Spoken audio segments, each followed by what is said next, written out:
Another thing that I've always been blown away by at Portland Stage is the physical productions. And I know you're largely responsible for those physical productions as set designer for many of the shows.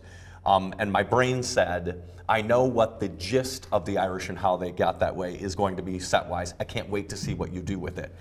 One of the things that is imperative whenever you're doing a show, the director Mark Robin and I were speaking, and knowing your space is intrinsically important in the success of a show. And so it made sense to have you do the set.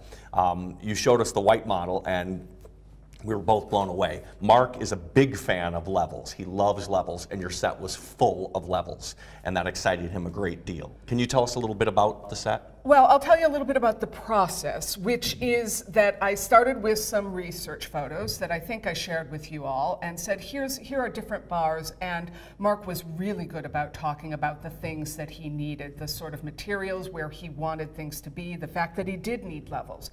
So for me as a designer, he really helped me to know what direction to go in. And I started doing little rough models, and I sent them, we use a lot of Skype pictures and a lot of Dropbox, and just send photos of models and say, what do you like? What do you need different? Mark wanted some additional levels added in, and so I was able to do that. And gradually we came up with this white model that you're seeing. And Mark's been looking at that, and there's drafting that goes along with that so that the shop can then start to build and construct each of the pieces that are a part of the set.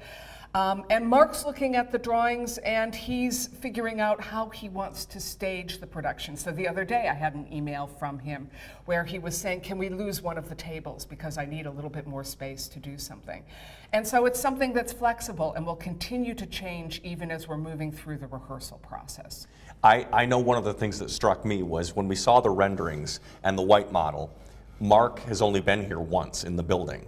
And it was very funny to me because his first reaction was, oh my God, that bar looks like it belongs in that building.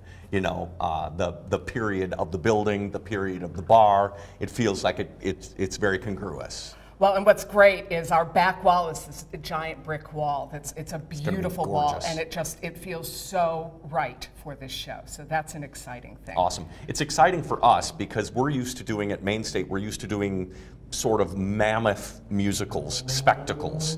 So to be able to get to focus in on a smaller musical like this for us is very fun, and to focus more on the text and instead of the music and the dancing and the singing and stuff like that. Obviously the text exists in any musical, but this one, sort of the music supports the text instead of the text supporting the music.